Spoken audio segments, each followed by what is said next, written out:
Okay ဒီနေ့ကျွန်တော်တို့ French Avenue ကထွက်ထားတယ် Atlantis Extract ဆိုတဲ့ရေမွေးကြောင်ပြောကြတာပေါ့ဗျာဆိုတော့မင်္ဂလာများ opportunity ကနေပြန်လည်ကြိုဆိုလိုက်ပါတယ်ကျွန်တော်တက်ပိုင်းမှာဒီနေ့ကျွန်တော်တို့ဒီ French Avenue ကပေါ့နော်အခုနောက်ထွက်ထားတဲ့ Atlantis Extract ဆိုတဲ့ဒီပြန်အောင်လေးပေါ့ Eta Extract လိုမျိုး Atlantis Extract ဆိုပြီးထပ်ထွက်ထားတယ်အဲရေမွေးလေးကြောင်ကျွန်တော်ဒီနေ့ပြောပြပေးသွားမှာဖြစ်ပါတယ်ဆိုတော့ box ကတော့သူ့ရဲ့ကျွန်တော်တို့ Eta Extract လိုပုံစံမျိုးပဲဒါပေမဲ့ Eta Extract ကအစိမ်းအောင်ဒါကတော့ Atlantis Extract ကပြရအောင်ပေါ့နော်ကျွန်တော်ပေါ်တဲ့ကဒီလိုလေးပဲ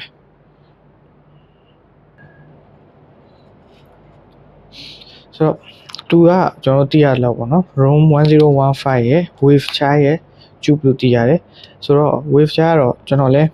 မဆန်မှုတည်းကျွန်တော်ရှူလည်းမရှူဘူးတည်းဒါပေမဲ့လို့ဒီဟာလေးကတော့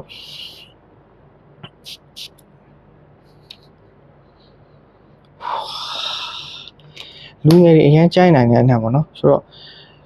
opening မှာ sorry nose တွေကိုကျွန်တော်ဗီဒီယိုမှာထည့်ထားပေးပါတော့ဆိုတော့ opening မှာcoconut ဆန်ဆန် watermelon နဲ့ရောထားတယ် citrus နဲ့ပေါင်းထားတယ် citrus layer လေးပါတယ် coconut bubblegum ပုံစံလိုမျိုးလေးအဲ့လိုရတယ်ပေါ့နော်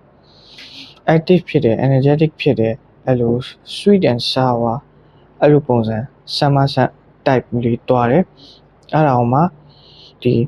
dry down ရောက်လို့ရှိရင်အဲ့လိုကျွန်တော်တို့ bubblegum ဆန်ဆန် soapy ဆန်ဆန်ဒီ shower gel ဆန်ဆန်အဲ့လို type ပုံစံမျိုးလေးဆိုတော့အနက်အားဆန်းတယ်ကျွန်တော်တို့တွေတောင်ရဖို့နေကြ fresh citrus aromatic ဒီ blue sand တွေ green sand တွေအဲ့လို summer sand တွေအဲ့လိုအနံ့တွေဘာနဲ့မှမတူ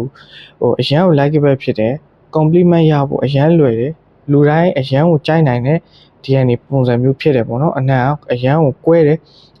ဒါဆွတ်ထားရင်ဒါဆွတ်ထားမှန်တိတာစေတဲ့ဆိုတော့အနံ့ type မျိုးတွားတယ်ပေါ့နော်လူငယ်ဆန်တယ် energetic ဖြစ်တယ်လုံးဝ playful active ဖြစ်တယ်ဆိုတော့ compliment getter fragrance လို့ပြောလို့ရတယ်ခင်ဗျဆိုတော့ performance ကကျွန်တော်တို့လူတိုင်းကဒီ Atlantis Eta Extract ထွက်ပြီးတဲ့နောက်ပိုင်းမှာဒီ Atlantis Extract ကိုကျွန်တော်မှတော်တော်များမေးကြတာ performance ကောင်းလား green လေး tube ဖြစ်တဲ့ဒီ Eta Extract ရတော့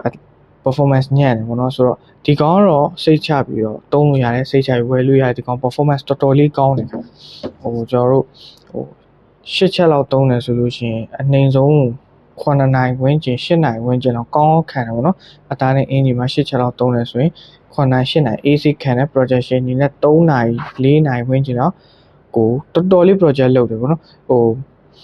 ချွေးထွက်အရန်တန်တဲ့လူဆိုရင်2နိုင်3နိုင်ဝန်းကျင်လောက် project လုပ်တယ်ခင်ဗျဆိုတော့ sweet and sour taste လေးလုံးဝ delicious ဖြစ်တဲ့အနက်တစ်ခုလူငယ်ဆန်တဲ့အနက်တစ်ခုတွေကနေသူများနဲ့မတူဘူး unique ဖြစ်စေတဲ့ fresh type summer scent ကိုမှ sweet ဖြစ်တဲ့ဥစ္စာမျိုးတွေတုံးကျင်တယ်ဆိုလို့ရှိရင်နော် French Avenue က Atlantis Extract လေးကိုတော့စမ်းကြည့်တင်တယ်ခင်ဗျ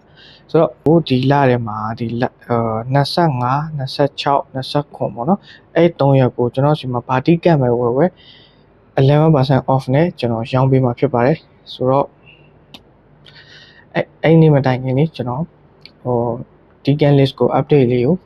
လုပ်ပြီးတော့ကျွန်တော် page မှာ pin post လေးထောက်ထားပေးမှာဖြစ်တယ် 30ml ဆေးရမှာကျွန်တော်စီမှာဒီအတစ်ရောက်ထားတဲ့Odyssey Lemony တို့ Island တို့နောက် Blue Wood ဒီတစ်ရောက်ထားတဲ့ပြီးတော့ကျွန်တော်အတစ်ထပ်ပြီးတော့အခုဒီရက်ဒီမှာတိုးထားတဲ့ဥစ္စာလေးတွေကိုလည်းကျွန်တော်အတစ်ပြန်တင်ပြီးတော့ pin post ထောက်ပြီးတော့မှာဖြစ်ပါတယ် 30ml ကိုတကယ်ကိုတန်တယ်တကယ်အမြဲသုံးတဲ့လူတွေရည်ရွယ်ပြီးတော့တန်အောင်လို့လာတိုင်းရောင်းပေးတဲ့ sale တစ်ခု sale plan တစ်ခုဖြစ်တယ်ပေါ့နော်ဆိုတော့နောက်ဗီဒီယိုမှာတွေ့ကြပါဗျာ